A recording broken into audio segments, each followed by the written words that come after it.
Dengan mempelajari Sirah Nabawiyah, maka makin menambah kecintaan kepadanya. Semoga yang subscribe juga dimudahkan jalannya menuju surga. Silahkan tekan tombol like supaya postingan ini semakin tersebar. Dan tulis doa serta hajat pemirsa di kolom komentar. Semoga semakin banyak yang mengaminkan, maka semakin cepat terkabul. Nabi Sulaiman alaihi salam adalah manusia terkaya sepanjang sejarah kehidupan manusia di muka bumi. Dalam beberapa kitab suci seperti Al-Quran, Alkitab, dan Injil, Nabi Sulaiman alaihi salam dijelaskan sebagai manusia terkaya yang pernah hidup di muka bumi. Tidak ada satupun manusia yang bisa mengalahkan total kekayaannya hingga hari kiamat tiba. Para arkeolog telah menemukan situs peninggalan sejarah Islam yang mengungkap total kekayaan Nabi Sulaiman alaihi salam. Ernst bin Yosef, seorang profesor dari Tel Aviv University, seorang peneliti, ia menyatakan bahwa 3000 tahun yang lalu Nabi Sulaiman alaihi salam diperkirakan memiliki kekayaan senilai 2,2 triliun US dollar. Apabila dikonversikan dengan nilai mata uang rupiah, maka nilainya setara dengan 32.891.870 triliun rupiah. Nilai itu berkali-kali lipat lebih banyak dari total kekayaan negara Indonesia yang hanya mencapai 11.454 triliun per 30 Desember 2021. Nabi Sulaiman alaihi salam memiliki beberapa mukjizat. Di antaranya adalah dapat berbicara dengan bahasa binatang. Beliau dapat memerintah mereka untuk melakukan sesuatu. Beliau juga dapat mengendalikan besar kecilnya tekanan angin dan dapat mengatur ke arah mana angin akan berhembus. Sehingga dengan itu Nabi Sulaiman dapat memanfaatkan angin sebagai kendaraannya dan juga kendaraan tentaranya. Nabi Sulaiman juga bisa melunakkan besi dan membentuknya menjadi pakaian perang yang anti tusukan senjata tajam. Nabi Sulaiman juga memimpin para jin. Mereka tunduk dan patuh pada perintah Nabi Sulaiman alaihi salam. Tidak hanya setan, iblis laknatullah yang merupakan makhluk pembangkang dapat dibuat tunduk bertekuk lutut pada perintah-perintah Nabi Sulaiman. Nabi Sulaiman bisa melakukan teleportasi, yaitu berpindah dari suatu tempat ke tempat yang lain dalam waktu singkat. Peristiwa itu dibuktikan dengan pemindahan singgasana Ratu Balqis atas perintah Nabi Sulaiman. Nabi Sulaiman dikenal sebagai raja yang adil dan bijaksana. Nabi Sulaiman diberkahi kecerdasan yang luar biasa untuk menyatupadukan segenap kekuatan yang Allah berikan kepadanya. Ia mengelola dan membawa kerajaannya menjadi kekuatan raksasa yang tak terkalahkan di masanya dengan segenap kemampuan yang dimilikinya. Tentara Nabi Sulaiman adalah tentara terkuat di bumi tanpa ada yang menandingi. Pertanyaan mendasar yang muncul kali ini adalah dari mana sumber kekayaan dan kekuatan Nabi Sulaiman alaihi salam?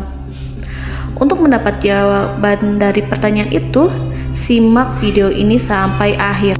Sebelum itu, mari bantu channel ini terus berkembang dengan cara subscribe dan nyalakan tanda loncengnya. Berikan komentar yang positif dan berikan like serta share video ini.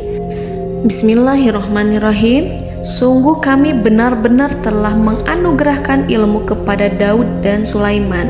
Keduanya berkata, segala puji bagi Allah yang melebihkan kami dari kebanyakan hamba-hambanya yang mukmin. Sulaiman telah mewarisi Daud dan dia berkata, wahai manusia, kami telah diajari untuk memahami bahasa burung dan kami dianugerahi segala sesuatu. Sesungguhnya, semua ini benar-benar karunia yang nyata. Quran Surat An-Naml ayat 15-16. Saudara-saudaraku yang dirahmati Allah, pada ayat di atas disebutkan bahwa Sulaiman telah mewarisi Daud. Nabi Sulaiman mewarisi Nabi Daud dalam sisi kenabian dan kekuasaan, bukan mewarisi harta, karena para nabi tidak mewariskan harta. Sebab sepeninggalan mereka, harta para nabi menjadi sedekah bagi orang-orang yang ada di sekitarnya, yaitu orang-orang fakir dan orang-orang yang membutuhkan. Dan harta para nabi tidak dikhususkan bagi kalangan keluarganya. Rasulullah Shallallahu Alaihi Wasallam bersabda, "Kami para nabi tidak mewariskan." Nabi Sulaiman mewarisi kenabian dari Nabi Daud. Ini adalah hal yang jelas. Allah telah memilihnya sebagai nabi dari Bani Israel. Begitu juga Allah telah memberinya kekuasaan kerajaan sehingga ia menjadi pemimpin Bani Israel. Barangkali sesuatu yang paling penting yang diwarisi oleh Nabi Sulaiman dari Nabi Daud adalah tradisi militer. Kemajuan militer yang dahsyat telah berpindah kepada Nabi Sulaiman. Nabi Daud sebenarnya adalah seorang pengembala kambing yang sangat miskin, tetapi seiring dengan perjalanan waktu, ia menjadi komandan pasukan tiada tanding. Nabi Daud alaihi salam mengetahui bahwa kekuatan hakiki yang mengatur alam semesta adalah kekuatan Allah. Ketika Nabi Daud mengelurkan tangannya dan memegang potongan batu, lalu beliau melemparkannya dengan ketepel ke arah Jalut, kepala Jalut retak dan ambruk menghantam tanah. Ini sebagai bentuk demonstrasi kekuatan darinya. Kehadiran Nabi Daud mengubah pasukan Bani Israel, di mana mereka sebelumnya lari jika berhadapan dengan musuh. Maka kini keberadaan mereka mulai diperhitungkan di masa hidupnya. Nabi Daud mengalami peperangan yang sangat banyak, tapi Al-Quran tidak menceritakan secara terperinci. Hal itu dikarenakan karena Al-Quran adalah kitab dakwah di jalan Allah, bukan kitab sejarah. Al-Quran hanya menceritakan di dalam Al-Quran surat Shad ayat 20, "Dan kami kuatkan kerajaannya, kerajaan Daud." Ayat tersebut berarti bahwa Nabi Daud belum terkalahkan dalam peperangan yang diikutinya. Di samping dukungan yang Allah berikan kepadanya, juga pasukan dan rakyatnya, di mana mereka adalah orang-orang yang bertauhid, menyerahkan diri kepada Allah. Allah Subhanahu wa Ta'ala mengajarkan kepada Nabi Daud hal-hal yang menjadikan pasukannya memiliki keistimewaan yang dengannya mereka dapat mengalahkan pasukan-pasukan lain, pasukan-pasukan besar yang ada di bumi pada saat itu. Allah Subhanahu wa Ta'ala berfirman dalam surat Saba ayat 10, "Dan kami telah melunakkan besi untuknya." Baju besi mungkin akan menjadi masalah dalam benak kita. Ketika orang-orang yang berperang, baju besi cukup mengganggu gerakan mereka. Kita bisa membayangkan ketika ada dua orang berperang, salah satu dapat bergerak bebas, sementara yang lainnya tidak leluasa bergerak karena tertahan dengan pakaiannya. Namun, dengan kekuasaan Allah, Nabi Daud dapat melunakkan besi dan membuat baju besi yang ringan, yang mudah untuk digunakan. Ini adalah kemajuan penting yang Allah berikan kepada Nabi Daud dan tentaranya. Kemajuan itu kemudian diajarkan, diwariskan dan dimiliki oleh Nabi Sulaiman alaihi salam. Nabi Sulaiman memiliki pasukan dahsyat yang melebihi pasukan manapun di bumi saat itu, atau bahkan mungkin saat ini. Bahkan Allah menambahkan karunia-Nya kepada Nabi Sulaiman yang disebutkan dalam Al-Quran surat An-Naml ayat 16. Dan Sulaiman telah mewarisi Daud, dan dia berkata, "Wahai manusia, kami telah diberi pengertian tentang suara burung, dan kami diberi segala sesuatu. Sesungguhnya ini benar-benar suatu karunia yang nyata." Saudara-saudaraku yang dirahmati Allah, pada suatu hari Nabi Sulaiman alaihi salam menengadahkan tangannya dan berdoa kepada Allah Subhanahu wa Ta'ala. Antara hati Nabi dan Allah tidak ada penghalang, tidak ada jarak, tidak ada sekatan waktu, tidak ada satupun dari para nabi yang berdoa kepada Allah kecuali doanya pasti dikabulkan. Doa Nabi Sulaiman alaihi salam direkam dalam Al-Quran surat Shad ayat 35. Nabi Sulaiman berkata, "Ya Tuhanku, ampunilah aku, anugerahkanlah kepadaku kerajaan yang tidak dimiliki oleh seorang pun sesudahku."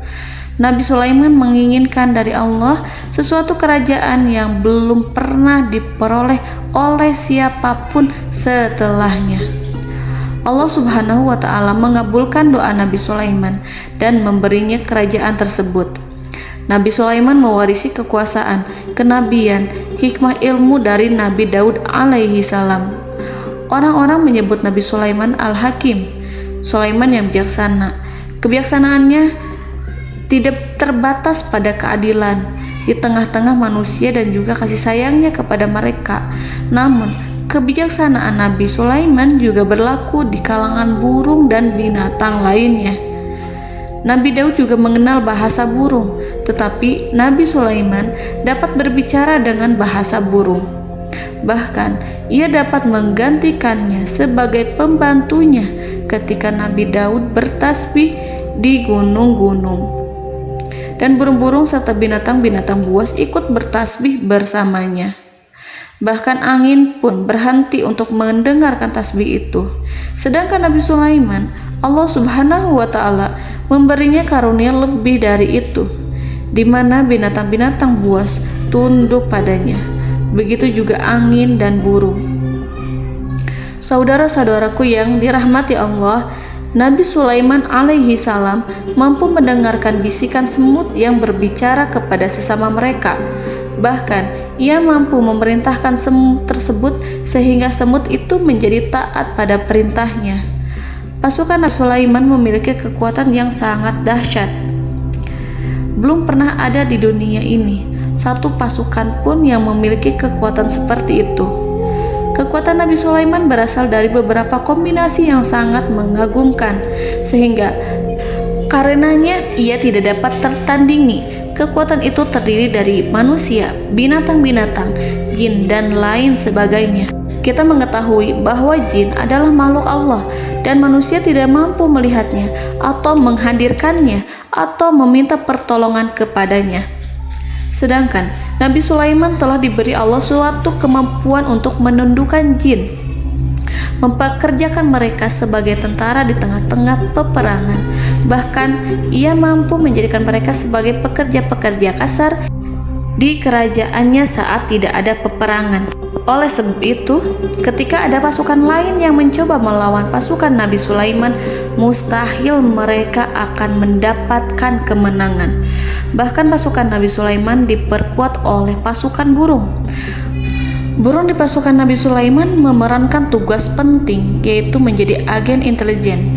Kita mengetahui bahwa peranan informasi saat peperangan adalah hal yang penting. Dari informasi tersebut, pasukan dapat mengetahui keadaan lawannya. Demikianlah peranan burung pada pasukan Sulaiman. Ia terbang di tengah-tengah musuh.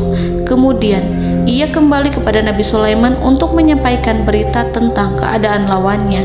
Di samping jin dan burung, Allah juga menundukkan angin untuk Nabi Sulaiman. Nabi Sulaiman dapat memerintahkan angin dan ia mampu untuk menaiki angin tersebut. Dalam Al-Quran surat Shad ayat 36-40, Allah Subhanahu wa Ta'ala berfirman, "Kami tundukkan kepada angin yang berhembus dengan baik menurut kemana saja yang dikehendaki Sulaiman. Dan kami tundukkan pula kepadanya setan-setan, semuanya ahli bangunan dan penyelam, dan setan yang lain yang terikat dalam belenggu. Inilah anugerah kami, maka berikanlah kepada orang lain atau tahanlah untuk dirimu tanpa perhitungan, dan sesungguhnya dia mempunyai kedudukan yang dekat pada sisi kami dan tempat kembali yang baik." Saudara-saudaraku yang dirahmati Allah, Allah Subhanahu wa Ta'ala juga memberikan kemampuan yang tak seorang pun dari para nabi mendapatkannya, yaitu kemampuan untuk memerintah setan. Setan adalah salah satu bagian dari jin. Ia adalah kelompok yang celaka dari bangsa jin. Kelompok ini sebenarnya tidak mampu dikuasai oleh manusia, bahkan jin yang soleh tidak dapat mengatur setan. Adapun Nabi Sulaiman, Allah telah memberinya kekuasaan untuk menundukkan setan dan mempekerjakannya, bahkan mengikatnya dengan rantai serta menghukumnya jika ia menentang pada perintahnya. Setan membangun untuk Sulaiman istana-istana, patung-patung dan alat-alat perang. Bahkan setan-setan itu menyelam ke dasar lautan untuk mengeluarkan permata dan yakut untuk Sulaiman. Jika di antara setan yang menentang perintahnya, maka Nabi Sulaiman alaihi salam mengikatnya dengan rantai. Ini semua menunjukkan kekayaan Nabi Sulaiman dan kekuasaannya, di mana ia mampu mengatur banyak makhluk di bumi ini. Tentu saja, kemampuan itu semua adalah atas izin dari Allah Subhanahu wa Ta'ala sebagai mukjizat darinya. Allah Subhanahu wa Ta'ala berfirman dalam Al-Quran surat Saba ayat 12, dan sebagian dari jin adalah yang bekerja di hadapannya di bawah kekuasaannya dengan izin Tuhannya, dan siapa yang menyimpang di antara mereka dari perintah kami, maka kami rasakan kepadanya azab neraka yang apinya menyala-nyala. Para jin itu membuat untuk Sulaiman apa yang dikehendakinya, dari gedung-gedung yang tinggi, patung-patung, dan piring-piring yang besarnya seperti kolam, atau periuk yang tetap berada di atas tungku. Saudara-saudaraku yang dirahmati Allah, Nabi Sulaiman yang bijaksana adalah penguasa yang tak tertandingi di muka bumi. Meskipun memperoleh nikmat-nikmat khusus yang agung itu yang Allah berikan kepada Sulaiman, beliau tetap menunjukkan dirinya sebagai manusia yang paling banyak berzikir kepada Allah dan manusia yang paling banyak bersyukur di zamannya. Saudara-saudaraku yang dirahmati Allah, sebagaimana Allah Subhanahu wa Ta'ala memberikan nikmat kepada ayahnya Nabi Daud alaihi salam, di mana ia mampu melunakkan besi dan Allah mengajarinya bagaimana cara mencairkan besi, maka Nabi Sulaiman alaihi salam dapat memanfaatkan tembaga yang cair untuk peperangan. Dan juga di saat perdamaian, pada saat peperangan, beliau mencampur tembaga dengan besi dan menjadikannya perunggu. Mereka menggunakan senjata-senjata perunggu dalam peperangan seperti pedang, baju besi, dan juga pisau. Senjata-senjata ini adalah senjata yang paling kuat pada saat itu. Sedangkan di saat damai, tembaga digunakan untuk membuat bangunan, perhiasan, dan sebagainya. Meskipun Nabi Sulaiman mendapatkan nikmat yang besar dan karunia yang khusus, Allah Subhanahu wa Ta'ala mengujinya dengan suatu ujian yang dahsyat. Ujian yang akan selalu datang kepada seorang hamba yang soleh. Ketika hamba itu mendapatkan kedudukan besar, maka ujiannya pun menjadi besar. Allah Subhanahu wa Ta'ala menguji Nabi Sulaiman dengan penyakit. Diceritakan oleh Fahru Roji, Nabi Sulaiman diuji dengan suatu penyakit yang keras, di mana kedokteran saat itu tidak dapat dan tidak mampu mengatasinya.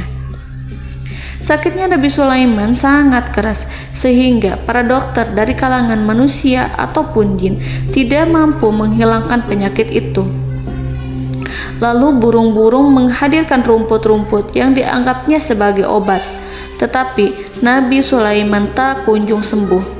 Semakin hari penyakit Nabi Sulaiman semakin menjadi-jadi, sehingga ketika Nabi Sulaiman duduk di atas kursi, ia duduk bagaikan tubuh tanpa roh. Seakan-akan ia mati karena saking kerasnya penyakit yang dideritanya. Sakit yang diderita oleh Nabi Sulaiman alaihi salam berlangsung sangat lama. Namun Nabi Sulaiman tidak henti-hentinya berzikir. Ia meminta kesembuhan kepada Allah serta beristighfar pada Allah dan mengungkapkan rasa cinta kepadanya. Selesailah ujian Allah terhadap hambanya Nabi Sulaiman. Beliau pun sembuh. Nabi Sulaiman merasakan kembali kesehatannya setelah ia mengetahui segala kejayaan dan segala kekuasaan serta segala kebesarannya tidak lagi mampu menghilangkan penyakit yang dideritanya kecuali jika Allah menghendaki. Saudara-saudaraku yang dirahmati Allah, Nabi Sulaiman telah membangun tempat ibadah, tempat sujud, sehingga manusia menyembah Allah di dalamnya. Orang-orang yang membangunnya berjumlah puluhan ribu orang. Tentu setiap kelompok dari mereka memiliki pekerjaan masing-masing. Di antara mereka ada yang mencairkan tembaga, di antara mereka ada yang tukang pahat, ada yang tukang ukir, ada yang membelah batu, ada yang memotong kayu, ada yang mendatangkan rumput-rumput dari Libanon, ada yang mendatangkan emas dan menjadikannya lempengan-lempengan yang mengkilat untuk menutupi kayu, serta untuk melapisi dinding-dinding. Bahkan golongan jin pun membantu membangun tempat tersebut, tentu dengan perintah dan bimbingan Nabi Sulaiman. Mereka membuat patung-patung yang besar, membuat bejana yang besar untuk tempat makan para tentara dan pekerja, yaitu bejana seperti gunung. Karena saking berat dan besarnya, mereka juga membuat tempat-tempat minum yang besarnya seperti kolam. Nabi Sulaiman mengawasi para pekerjanya dan juga mengurusi masyarakatnya, di mana beliau mengenali problem mereka dan berusaha memecahkannya. Beliau juga mengawasi pasukan dari kalangan binatang dan burung. Beliau mengetahui apabila ada satu di antara mereka yang tidak datang, kemana ia pergi serta mengapa ia pergi. Nabi Sulaiman menguasai pengetahuan itu semua. Nabi Sulaiman bukan hanya mengetahui problem tentara-tentaranya dari kalangan manusia ataupun tentaranya dari kalangan burung, namun ia juga menunjukkan kasih sayang terhadap semut, di mana beliau mendengar bisikannya dan tidak suka untuk menginjaknya. Nabi Sulaiman selalu menundukkan kepalanya ke bumi sebagai bentuk rasa rendah diri dan syukur kepada Allah. Pada suatu hari, Nabi Sulaiman alaihi salam berjalan di depan tentaranya dan tiba-tiba ia mendengar suara semut yang berkata kepada temannya dari kalangan semut. Hal itu terekam dalam Al-Quran surat An-Nahl ayat 18-19. Wahai semut-semut, masuklah ke dalam sarang-sarangmu agar kamu tidak terinjak oleh Sulaiman, sedangkan mereka tidak menyadarinya. Nabi Sulaiman alaihi salam tersenyum mendengar itu dan ia berdoa, "Ya Allah, ya Tuhanku, berilah aku ilham untuk tetap mensyukuri nikmat-Mu yang telah Engkau anugerahkan kepadaku dan kepada kedua orang ibu bapakku, dan untuk mengerjakan amal soleh yang Kau ridhoi, dan masukkanlah aku ke dalam rahmat-Mu, ke dalam golongan hamba-hamba-Mu yang soleh." Saudara-saudaraku yang dirahmati Allah, meskipun Nabi Sulaiman mendapatkan kekuasaan dan memiliki tentara yang besar, namun beliau menunjukkan kasih sayang terhadap bangsa semut. Beliau mendengarkan bisikannya dan melihat semut yang ada di depannya. Oleh karena itu, tak mungkin baginya untuk menginjak golongan semut itu. Nabi Sulaiman bersyukur kepada Allah telah memberinya nikmat, yaitu nikmat rahmat dan kasih sayang. Di samping itu, Nabi Sulaiman alaihi salam adalah orang paling kaya di dunia. Istananya terbuat dari kayu gaharu yang memiliki wangi harum. Istananya terbuat dari emas yang terkadang dari kristal. Beliau juga memiliki kursi besar yang terbuat dari emas dan permata. Istana Nabi Sulaiman merupakan istana yang paling besar di dunia. Nabi Sulaiman menggunakan pakaian dari emas dan permata. Meskipun demikian, Nabi Sulaiman tetap menunjukkan sebagai hamba yang berserah diri dan rendah diri di hadapan Allah Subhanahu wa Ta'ala, dan sederhana di depan manusia. Nabi Sulaiman yang merendahkan diri di hadapan Allah, ia selalu sujud kepada Allah sebagaimana ayahnya yang selalu bertasbih pada Allah. Nabi Sulaiman selalu melantunkan lagu-lagu cinta ilahi dan hanya memuji Allah Subhanahu wa Ta'ala. Pada suatu hari, Nabi Sulaiman alaihi salam mengeluarkan perintah kepada pasukannya untuk bersiap-siap. Kemudian Nabi Sulaiman keluar dan memeriksa pasukannya satu demi satu. Kelompok yang pertama adalah kelompok manusia. Nabi Sulaiman memperhatikan kesiapan mereka. Lalu Nabi Sulaiman mengeluarkan perintah-perintah kepada mereka. Kemudian Nabi Sulaiman memeriksa kelompok jin dan menyampaikan perintahnya kepada mereka. Beliau memenjarakan jin yang tampak bermalas-malasan saat bekerja. Lalu beliau memeriksa binatang dan berkata kepada mereka, apakah mereka sudah makan dengan baik? Apakah mereka tidur dengan nyenyak? Apakah ada yang mengadu pada mereka, misalkan karena penyediaan suatu ataukah karena makanan yang tidak layak? Apakah ada di sana yang sakit dan lain sebagainya? Semuanya diperiksa oleh Nabi Sulaiman. Ketika Nabi Sulaiman merasa puas dengan semuanya, Nabi Sulaiman memasuki tenda tempat berkumpulnya para burung. Nabi Sulaiman alaihissalam kemudian memasuki tenda tersebut, mengamati keadaan di sekitarnya, sehingga beliau mengetahui bahwa ada satu burung yang tidak hadir, yaitu burung hudhud. Nabi Sulaiman berkata yang diabadikan dalam Quran surat An-Naml ayat 20. Mengapa aku tidak melihat burung hudhud? Burung-burung yang lain tampak terdiam sebagai penghormatan, dan mereka mendengarkan apa yang akan dikatakan pemimpin mereka. Nabi Sulaiman mengarahkan pandangannya pada semua burung dan tidak menemukan burung hudhud di antara mereka. Tak seekor burung pun yang mengetahui keberadaannya. Burung hudhud absen pada apel wajib kali ini. Nabi Sulaiman mulai menampakkan kemarahannya. Tiba-tiba, seekor burung kecil memberanikan diri untuk berkata kepada Nabi Sulaiman, "Wahai Nabi yang mulia, seharusnya hudhud ada bersamaku kemarin untuk melaksanakan tugas penyelidikan. Ia adalah pemimpin misi, namun burung hudhud belum datang. Oleh karena itu aku tidak pergi bersamanya." Burung itu tampak gemetar. Nabi Sulaiman mengetahui bahwa hudhud tidak hadir dan tak seorang pun mengetahui kemana ia pergi. Burung hudhud pergi tanpa izin terlebih dahulu. Dalam keadaan marah, Nabi Sulaiman berkata, "Sungguh aku benar-benar akan mengazabnya dengan azab yang sangat keras atau benar-benar menyembelihnya, kecuali jika ia benar-benar datang kepadaku dengan alasan yang jelas." Kawanan burung-burung yang mengetahui bahwa Nabi Sulaiman sedang marah dan telah menetapkan untuk menyiksa burung hudhud atau menyembelihnya atau justru memaafkannya dengan syarat ia datang dengan membawa alasan yang dapat menyelamatkannya, atau dengan kata lain, burung hudhud dapat memastikan bahwa ia melaksanakan tugas yang penting. Nabi Sulaiman menunjukkan kemarahan yang besar sehingga siapapun akan merasa takut kepada Nabi Sulaiman yang marah. Seekor burung tampak gemetar, ketakutan melihat kemarahan Nabi Sulaiman. Lalu beliau mengulurkan tangannya ke burung itu dan memegang-megang kepalanya, sehingga burung itu pun merasa tenang dan rasa takutnya hilang. Nabi Sulaiman kemudian pergi dari tempat burung tersebut. Nabi Sulaiman masih memikirkan keadaan burung hudhud. Seharusnya burung hudhud menjadi bagian penting dari badan intelijen. Apakah ia pergi untuk menyingkap suatu, atau apakah ia pergi hanya untuk bermain-main?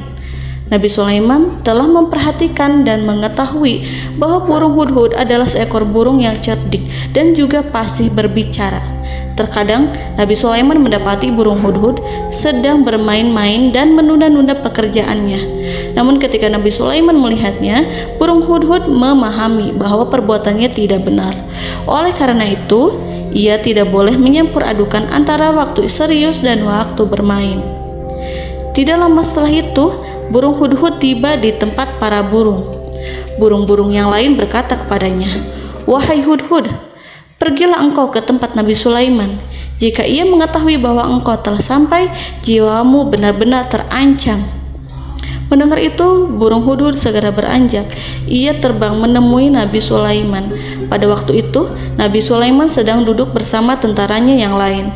Burung hudhud berdiri. Ia telah merencanakan untuk memulai pembicaraan dengan Nabi Sulaiman sebelum Nabi Sulaiman bertanya kepadanya kemana dia pergi. Ini sebagai bukti bahwa hudhud telah melaksanakan suatu tugas yang penting.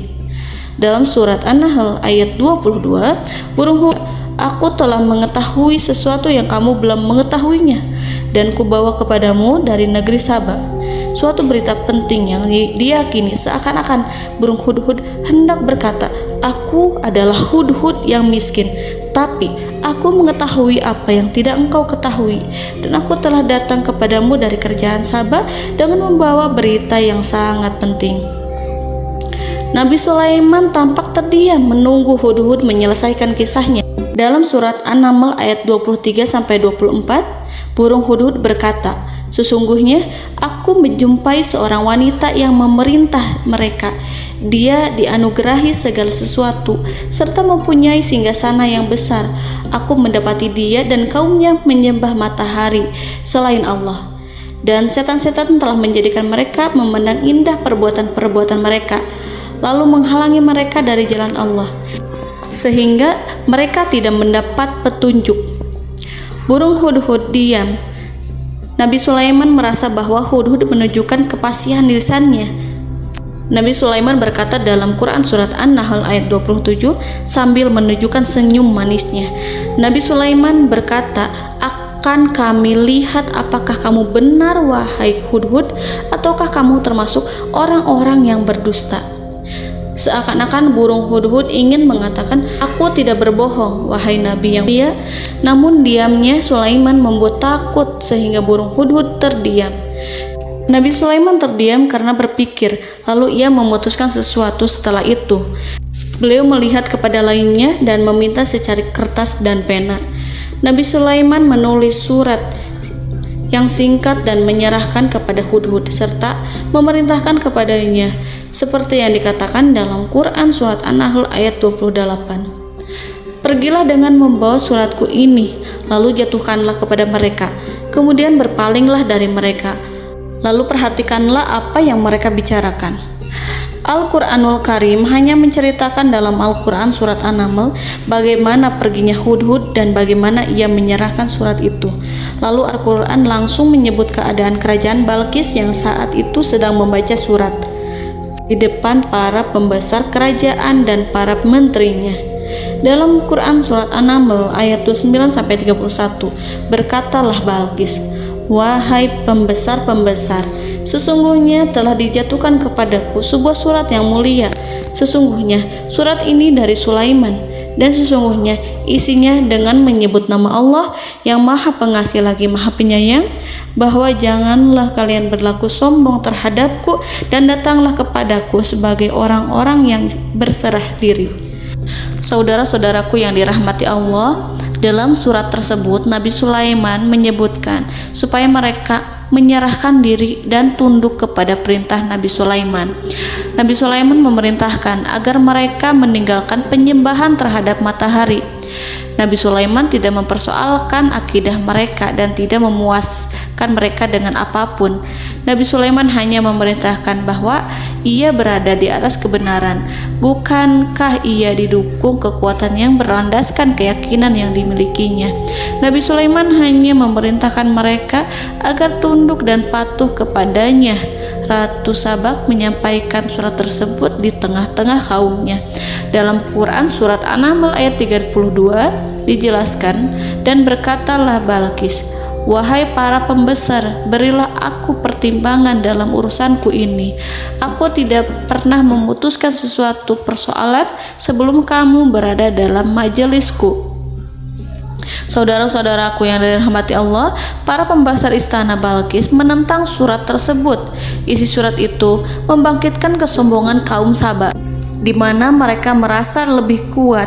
Mereka mengetahui bahwa di sana ada seorang yang mencoba menentang mereka dan mengisyaratkan peperangan kepada mereka. Lalu ia meminta kepada mereka untuk memenuhi syarat-syaratnya sebelum terjadinya peperangan dan kekalahan. Dalam surat An-Nahl ayat 33, mereka menjawab, "Kita adalah orang yang memiliki kekuatan dan juga memiliki keberanian yang sangat besar dalam peperangan, dan keputusan berada di tanganmu, wahai ratuku. Maka pertimbangkanlah apa yang akan kamu perintahkan." Saudara-saudaraku yang dirahmati Allah, para pembesar kaum Saba seakan ingin berkata, "Kita siap untuk melaksanakan perang." Tampaknya ratu itu memiliki kebijakan yang lebih baik dari pembesar kaumnya. Surat Sulaiman itu membuatnya berpikir lebih jernih dan lebih berhati-hati. Ia berusaha sebisa mungkin menghindari peperangan. ratu itu berpikir dalam tempo yang lama. Nama Sulaiman tidak diketahuinya dan ia pun belum pernah mendengarnya. Oleh karena itu, Ratu kaum Saba tidak mampu mengetahui dan mendeteksi seberapa besar kekuatan Nabi Sulaiman. Boleh jadi Nabi Sulaiman memiliki kekuatan yang dahsyat, sehingga ia mampu memerangi kekuasaannya dan mengalahkannya. Kemudian Ratu memperhatikan apa yang ada di sekelilingnya. Ia melihat kemajuan masyarakatnya dan juga kekayaannya. Barangkali ia mengira bahwa Nabi Sulaiman iri terhadap kemajuan dan kekayaannya itu, sehingga Nabi Sulaiman ingin menyerangnya. Setelah mempertimbangkan isi surat Nabi Sulaiman dengan cermat, Ratu Saba memilih untuk tidak bersikap ceroboh dan bodoh. Ratu lebih suka untuk menggunakan bahasa kelembutan. Ia mengirim kepada Nabi Sulaiman suatu hadiah yang besar. Ratu mengira bahwa Nabi Sulaiman seorang yang ambisius, yang boleh jadi ia telah mendengar tentang kekayaan kerajaan Saba. Para utusan pergi dengan membawa hadiah dari Ratu Saba. Ratu berharap agar mereka dapat memasuki kerajaan Nabi Sulaiman dan akan mengetahui kondisi kerajaannya. Saat mereka pulang, Ratu ingin mendengar secara langsung dari mereka tentang bagaimana keadaan kaum Nabi Sulaiman dan pasukannya. Setelah mendapatkan informasi yang cukup, maka Ratu Balqis dapat membuat sesuatu keputusan yang tepat. Ratu menyembunyikan apa yang terlintas dalam pikirannya, lalu ia berbicara kepada pembesar istananya bahwa ia dapat menyingkap niat jahat Raja Sulaiman melalui cara mengirimkan hadiah kepadanya. Ratu lebih memilih cara tersebut dan menunggu reaksi dari Nabi Sulaiman. Ratu berhasil memuaskan para pembesar istana dan untuk sementara ia menghilangkan ide untuk berperang. Karena para raja jika menyerang suatu desa, maka pemimpin desa tersebut adalah orang yang paling banyak mendapatkan kehinaan. Akhirnya, para pembesar kaumnya merasa puas dengan pikiran Ratu Balqis. Saudara-saudaraku yang dirahmati Allah, dalam surat An-Naml ayat 34-35 dijelaskan, Ratu Balqis berkata, "Sesungguhnya raja-raja apabila memasuki suatu negeri, niscaya mereka akan membinasakannya dan menjadikan penduduknya yang mulia menjadi hina. Dan demikian pula lah yang akan mereka perbuat. Dan sesungguhnya aku akan mengirim utusan kepada mereka dengan membawa hadiah, dan aku akan menunggu apa yang akan dibawa kembali oleh utusan itu." Kemudian sampailah hadiah dari Ratu Balqis kepada Nabi Sulaiman. Para intelijen Nabi Sulaiman memberitahunya bahwa utusan Balqis datang dengan membawa hadiah. Nabi Sulaiman langsung mengetahui bahwa Ratu Balqis itu sengaja mengirim orang-orangnya untuk mengetahui atau untuk mendapatkan informasi tentang kekuatannya. Lalu setelah itu ia akan mengambil keputusan atau mengambil sikap kepada kerajaan Sulaiman. Nabi Sulaiman segera memanggil semua pasukannya untuk berkumpul. Utusan Balqis segera memasuki istana Nabi yang dipenuhi dengan pasukan yang besar bersenjata. Melihat itu, utusan Ratu Balqis tercengang dan terkejut ketika mereka melihat kekayaan yang mereka bawa tidak ada apa-apanya dibandingkan dengan kerajaan Nabi Sulaiman. Hadiah mereka tampak tidak berarti. Emas yang mereka bawa tampak tidak memiliki makna saat mereka memasuki istana Nabi Sulaiman yang terbuat dari kayu-kayu pohon gaharu yang mengeluarkan bau yang harum serta dihiasi dengan emas permata.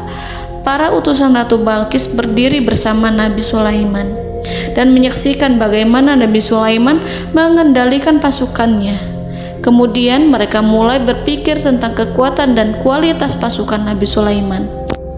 Betapa kagetnya mereka ketika melihat di tengah-tengah pasukan itu terdapat singa, burung, dan tentara dari kalangan manusia yang mampu terbang. Mereka pun sadar bahwa mereka di hadapan pasukan yang tiada tandingannya. Selesailah demonstrasi pasukan Nabi Sulaiman. Kemudian para utusan ratu dipersilahkan maju ke tempat hidangan makanan. Para utusan itu sangat terkejut ketika melihat berbagai macam makanan dari penjuru dunia ada di depannya. dan di antara makanan itu terdapat pula makanan yang biasa ditemukan di negeri mereka. Tetapi mereka melihat bahwa makanan itu memiliki rasa yang lebih istimewa. Selain itu, piring-piring yang ada di depan mereka dan dijadikan tempat makan tersebut terbuat dari emas, dan mereka dilayani oleh laki-laki yang berhias dengan emas. Di meja makan itu terdapat burung, ikan laut, dan berbagai macam daging yang mereka tidak mampu lagi membedakan daging apa itu. Nabi Sulaiman tidak makan bersama mereka, tapi beliau makan dengan menggunakan piring yang terbuat dari kayu. Beliau memakan roti yang kering yang dicampur dengan minyak. Inilah makanan yang dipilih Nabi Sulaiman. Makan bersama mereka dalam keadaan diam, mereka merasa kehadiran Nabi Sulaiman menciptakan suatu wibawa yang luar biasa. Selesai perjamuan itu, lalu dengan sangat malu mereka menyerahkan hadiah dari Ratu Balqis kepada Nabi Sulaiman. Hadiah itu berupa emas yang bagi mereka hadiah itu sangat bernilai tinggi. Tapi di sini hadiah itu tampak kecil di hadapan kekayaan-kekayaan Nabi Sulaiman yang sangat mengagumkan. Nabi Sulaiman memperhatikan hadiah dari Ratu Balqis itu dan berkata dalam Quran surat An-Naml ayat 36. Maka tatkala utusan itu sampai pada Sulaiman, Sulaiman berkata, "Apakah patut kamu menolong aku dengan harta?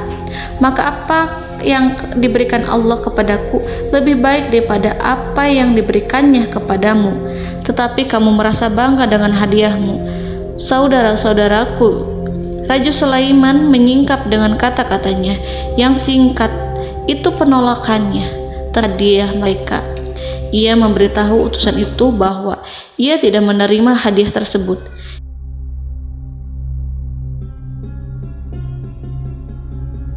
Janganlah kalian berlaku sombong terhadapku dan datanglah kepadaku sebagai orang-orang yang berserah diri. Lalu Nabi Sulaiman berkata kepada mereka dengan pelan. Hal itu diabadikan dalam Quran surat An-Naml ayat 37. Kembalilah kepada mereka, sungguh kami akan mendatangi mereka dengan bala tentara yang mereka tidak kuasa melawannya, dan pasti kami akan mengusir mereka dari negeri itu, yaitu negeri Saba, dengan terhina, dan mereka akan menjadi tawanan-tawanan yang hina. Saudara-saudaraku yang dirahmati Allah, Nabi Sulaiman kemudian meninggalkan para utusan ratu setelah terlebih dahulu mengancam mereka. Para utusan itu berharap agar Nabi Sulaiman mau menunggu kunjungan Ratu Balqis yang akan membawa misi perdamaian. Akhirnya sampailah para utusan Ratu Balqis ke negeri Saba. Mereka segera menuju istana sang ratu. Mereka memberitahu bahwa negeri mereka sedang ada di ujung tanduk. Mereka menceritakan kepada ratu tentang kekuatan Nabi Sulaiman dan tidak mungkin bagi mereka mampu melawannya. Mereka meyakinkan Ratu Balqis bahwa ia harus mengunjunginya dan melihat sendiri bagaimana kebesaran kerajaan Nabi Sulaiman. Kemudian ratu menyiapkan dirinya untuk pergi menuju kerajaan Nabi Sulaiman. Nabi Sulaiman duduk di kursi kerajaan di tengah-tengah para pembesarnya dan para menterinya serta para komandan pasukannya. Beliau berpikir tentang sosok Ratu Balqis. Nabi Sulaiman mengetahui bahwa Ratu Balqis menuju tempatnya. Balqis dikelilingi rasa takut. Nabi Sulaiman berpikir sejenak tentang bagaimana matahari disembah. Ia memikirkan bagaimana informasi yang diterima oleh intelijennya tentang kemajuan kerajaan Balqis dalam bidang kesenian dan ilmu pengetahuan. Nabi Sulaiman bertanya kepada dirinya sendiri, apakah kemajuan menjadi penghalang untuk mengetahui kebenaran? Apakah ratu itu senang dengan kekuatan yang dicapainya? Dan ia membayangkan bahwa kekuatannya adalah segalanya. Dengan kemajuan yang dimilikinya, Nabi Sulaiman ingin membuat kejutan agar ratu mengetahui bahwa Islam yang diyakini oleh Nabi Sulaiman adalah satu-satunya yang mampu mendatangkan kemajuan dan kekuatan yang hakiki, sehingga ia dapat membandingkan antara keyakinannya dalam menyembah matahari beserta kemajuan yang dicapainya dengan keyakinan Nabi Sulaiman beserta kemajuan yang diraihnya. Saudara-saudaraku yang dirahmati Allah, para mata-mata Nabi Sulaiman telah memberitahunya bahwa hal yang sangat disegani dan dikagumi oleh kaum Balkis adalah kerajaan Saba, yaitu singgasana Ratu Balkis. Singgasana itu terbuat dari emas dan batu delima. Singgasana tersebut dijaga oleh penjaga yang sangat disiplin, di mana mereka tidak pernah lalai sedikit pun. Oleh karena itu, sangat tepat apabila Nabi Sulaiman menghadirkan singgasananya di sini, di kerajaannya, sehingga ketika ratu tiba, maka ia dapat duduk di atasnya. Nabi Sulaiman ingin membuat kejutan kepadanya dan menunjukkan bahwa kemampuannya tersebut yang berlandaskan pada keislaman. Nabi Sulaiman melakukan yang demikian itu dengan harapan agar si ratu tunduk kepadanya. Ide itu terlintas dalam diri Nabi Sulaiman. Lalu ia mengangkat kepalanya dan menoleh kepada anak buahnya. Hal itu diabadikan dalam Quran Surat An-Naml ayat 38. Wahai para pembesar, siapakah di antara kamu sekalian yang sanggup membawa singgasananya kepadaku sebelum mereka datang kepadaku sebagai orang-orang yang berserah diri? Saudara-saudaraku, perhatikanlah ungkapan pikiran Nabi Sulaiman tersebut. Semua pemikirannya berkisar tentang keislaman para penyembah matahari, tentang bagaimana beliau dapat memberikan petunjuk kepada mereka di jalan Allah. Yang pertama menjawab pertanyaan Nabi Sulaiman adalah jin Ifrit. Dalam Quran Surat An-Naml ayat 39, berkatalah Ifrit yang cerdik dari golongan jin, aku akan datang kepadamu dengan membawa singgasana itu sebelum kamu berdiri dari tempat dudukmu. Sesungguhnya aku benar-benar kuat untuk membawanya, lagi dapat dipercaya. Nabi Sulaiman berdiri dari tempat duduknya setelah 1 atau 2 jam. Jin itu berjanji kepadanya untuk menghadirkan singgasana Balkis sebelum itu. Istana Nabi Sulaiman di Palestina, sedangkan istana Balkis terletak di Yaman. Antara singgasana tersebut dengan singgasana Nabi Sulaiman berjarak lebih dari ribuan mil. Barangkali pesawat yang cepat sekalipun yang kita kenal hari ini tidak akan mampu membawa dan mendatangkan istana itu dalam waktu 1 jam. Tetapi masalahnya di sini berhubung dengan kekuatan jin yang serba misterius, Nabi Sulaiman tidak mengomentari sedikit pun terhadap apa yang dikatakan oleh Ifrit. Nabi Sulaiman tapak menunggu tanggapan dari yang lain yang mampu menghadirkan singgasana Balkis yang lebih cepat dari jin Ifrit. Nabi Sulaiman menoleh kepada seorang di sana yang duduk di atas naungan. Hal itu diceritakan dalam Quran Surat An-Naml ayat 40. Berkatalah seorang yang mempunyai ilmu dari Alkitab, aku akan membawa singgasana itu kepadamu sebelum matamu berkedip. Maka tatkala Sulaiman melihat singgasana itu terletak di hadapannya, ia pun berkata, ini termasuk karunia Tuhanku untuk memuji aku. Apakah aku akan bersyukur atau mengingkari nikmatnya? Dan barang siapa yang bersyukur, maka sesungguhnya dia bersyukur untuk kebaikan dirinya sendiri. Dan barang siapa yang ingkar, maka sesungguhnya Tuhanku maha kaya lagi maha mulia. Saudara-saudaraku, belum lama seorang yang mempunyai ilmu dari Alkitab menyatakan kalimatnya, sehingga singgasana itu tiba-tiba ada di depan Nabi Sulaiman yang mampu menghadirkan singgasana itu lebih cepat dari kedipan mata. Al-Quranul Karim tidak menyingkap kepribadian seorang yang menghadirkan singgasana itu. Al-Quran hanya menggarisi bahwa orang itu mempunyai ilmu dari Alkitab. Al-Quran tidak menjelaskan kepada kita apakah ia seorang malaikat ataukah manusia ataukah jin. Al-Quran sengaja tidak menyingkap informasi tersebut.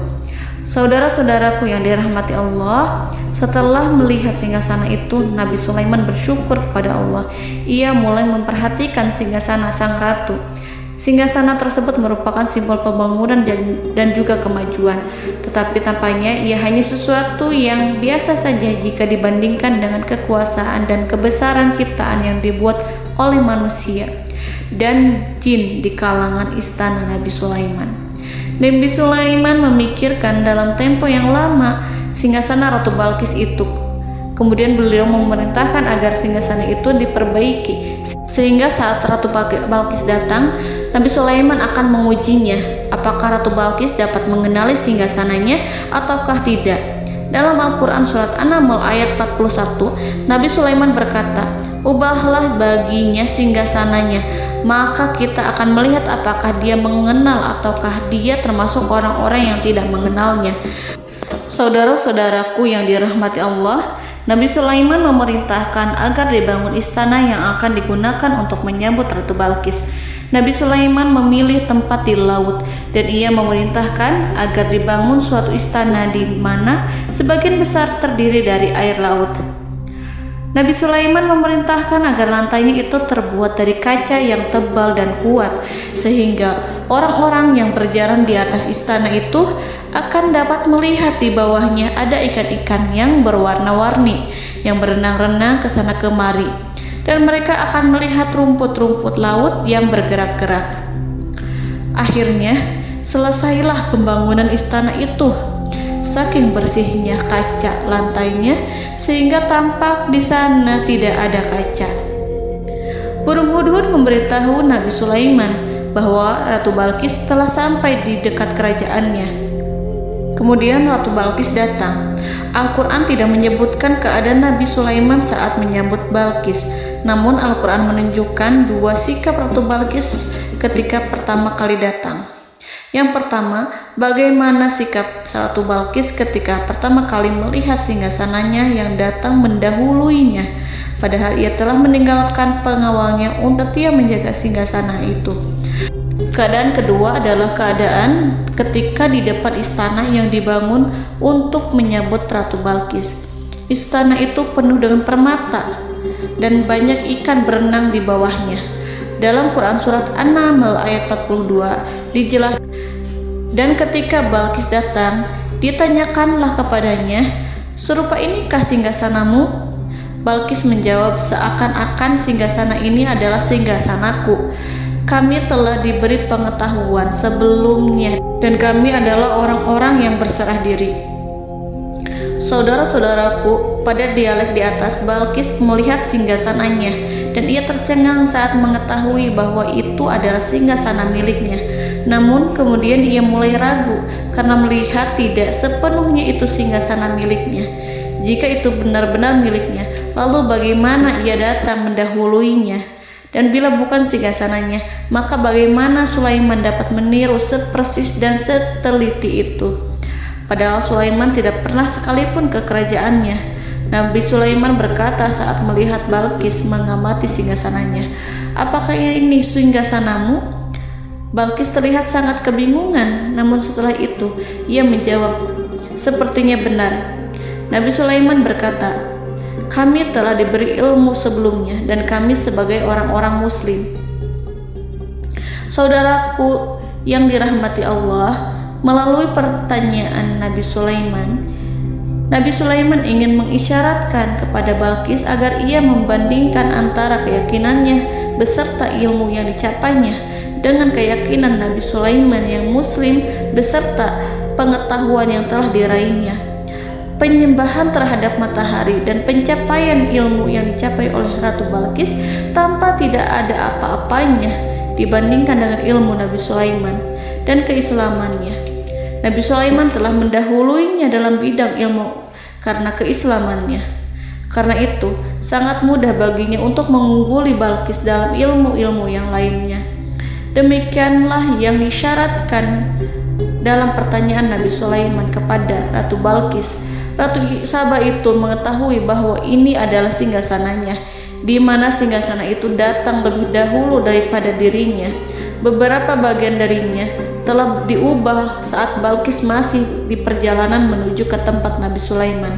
Ia berpikir kemampuan apa yang dimiliki Nabi Sulaiman. Ratu Balqis tercengang melihat apa yang disaksikannya yang berupa buah dari keimanan Nabi Sulaiman dan hubungannya dengan Allah Subhanahu wa Ta'ala. Sebagaimana Balqis juga tercengang ketika melihat kemajuan di bidang ilmu pembangunan, seni, dan ilmu-ilmu yang lainnya. Maka ia tidak lebih kagum lagi saat melihat hubungan yang kuat antara keislaman Nabi Sulaiman dengan ilmunya, serta kemajuan yang diraihnya. Dalam Al-Quran Surat An-Naml ayat 43 dijelaskan, dan apa yang disembahnya selama ini selain Allah mencegahnya untuk melahirkan keislamannya, karena sesungguhnya ia terdahulu termasuk orang-orang yang kafir. Saudara-saudaraku yang dirahmati Allah, berguncanglah dalam benak Balqis ribuan hal ketika melihat keyakinan kaumnya runtuh di hadapan Nabi Sulaiman. Ia menyadari matahari yang disembahnya hanya merupakan ciptaan Allah, dan Allah lah yang menggerakkannya untuk hamba-hambanya. Lalu terbitlah matahari kebenaran dalam dirinya. Hatinya diterangi oleh cahaya baru yang tidak akan tenggelam seperti tenggelamnya matahari. Masa keislamannya hanya menunggu waktu. Ratu Balqis memilih waktu yang tepat untuk mengumumkan keislamannya. Allah Subhanahu wa Ta'ala berfirman dalam Quran Surat An-Naml ayat 44. Dikatakan kepadanya, masuklah ke dalam istana. Maka tatkala ia melihat lantai istana itu, dikiranya kolam air yang besar dan disingkapnya dua betisnya. Berkatalah Sulaiman, sesungguhnya ia adalah istana licin yang terbuat dari kaca. Berkatalah Balqis, wahai Tuhanku, sesungguhnya aku telah berbuat zalim terhadap diriku, dan aku berserah diri bersama Sulaiman kepada Allah Tuhan semesta alam. Saudara-saudaraku yang dirahmati Allah, dikatakan kepada Balqis, masuklah ke dalam istana. Ketika ia masuk, maka ia tidak menyaksikan adanya kaca, tetapi ia melihat air, sehingga ia mengira akan bersinggungan dengan air. Lalu ia menyingkapkan sedikit bajunya agar bajunya itu tidak basah. Nabi Sulaiman mengingatkannya tanpa melihatnya agar ia tidak khawatir terhadap pakaiannya, karena pakaiannya tidak akan basah sebab di sana tidak ada air. Itu sekedar kaca yang halus, yang saking halusnya sehingga ia tidak tampak.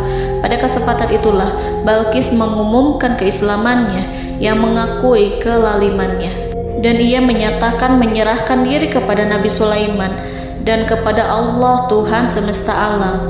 Lalu kaumnya pun mengikutinya dan mereka memeluk Islam. Balqis menyadari ia berhadapan dengan penguasa yang terbesar di bumi dan Nabi Allah yang mulia. Untuk pertama kalinya, wajah Sulaiman tampak dihiasi dengan senyuman yang menunjukkan kepuasannya sejak Balqis mengunjunginya.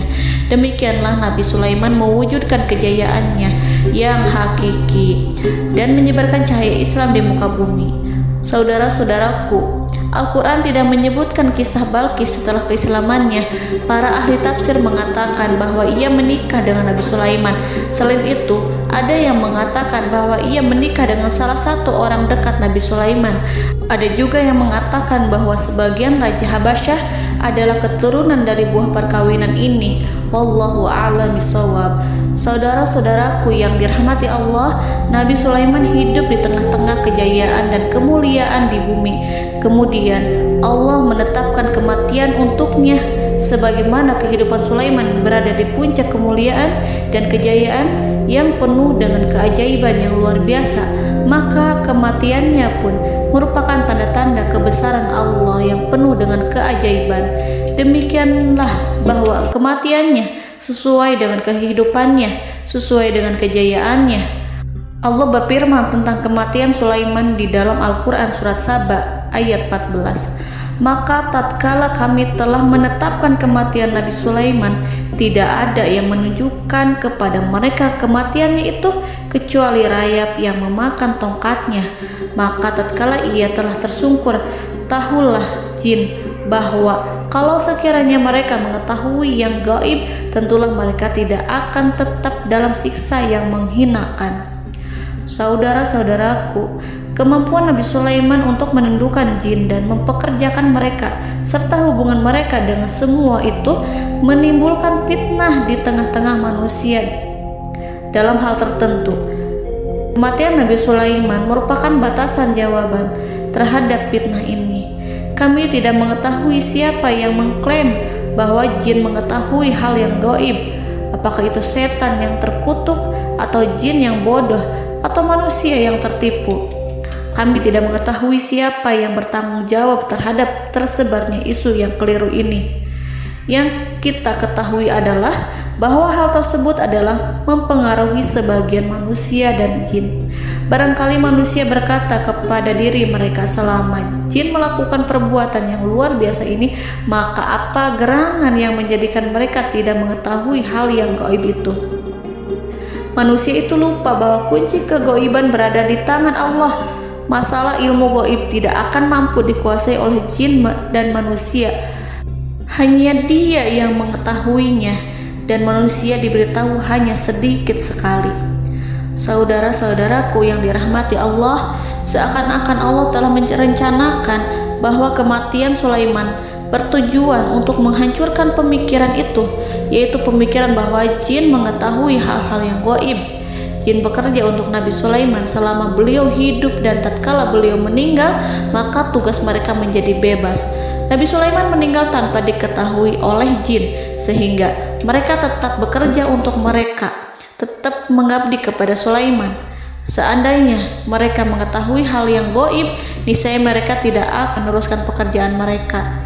Saudara-saudaraku, pada suatu hari Nabi Sulaiman memasuki mihrabnya untuk itikaf ibadah dan beribadah kepada Allah. Tak seorang pun yang berani mengganggu khalwatnya. Mihrab Sulaiman terletak di puncak gunung dan dindingnya terbuat dari permata.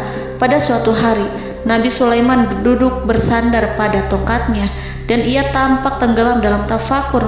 Beliau berzikir pada Allah hingga rasa kantuk menguasainya. Lalu setelah itu malaikat maut menemuinya. Nabi Sulaiman pun meninggal. Beliau bersandar kepada tongkatnya. Jin melihatnya dan mengira bahwa beliau sedang sholat, sehingga mereka pun terus melanjutkan pekerjaannya. Berlalulah hari demi hari yang panjang.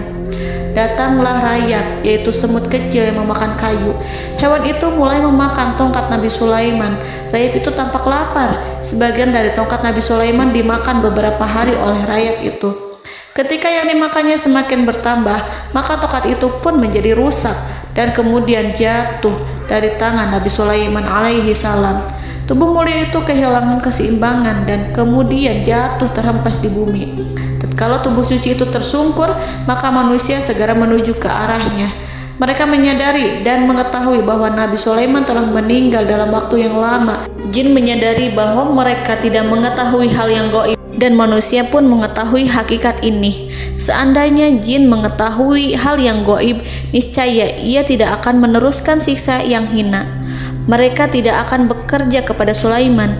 Demikianlah Nabi Sulaiman alaihi salam meninggal dalam keadaan duduk dan sholat di mihrabnya. Lalu berita itu tersebar bagaikan api di bumi. Manusia, burung, dan binatang buas mengantarkan jenazah Nabi Sulaiman. Sekawanan burung tampak sedih dan menangis. Semua makhluk bersedih. Akhirnya tak seorang pun mengetahui bahasa burung di bumi. Meninggallah seorang yang memahami pembicaraan burung, binatang-binatang, jin, dan lain sebagainya. Burung-burung itu berkata, betapa beratnya kehidupan di tengah orang-orang yang tidak mengetahui pembicaraan kita. Allahu a'lam.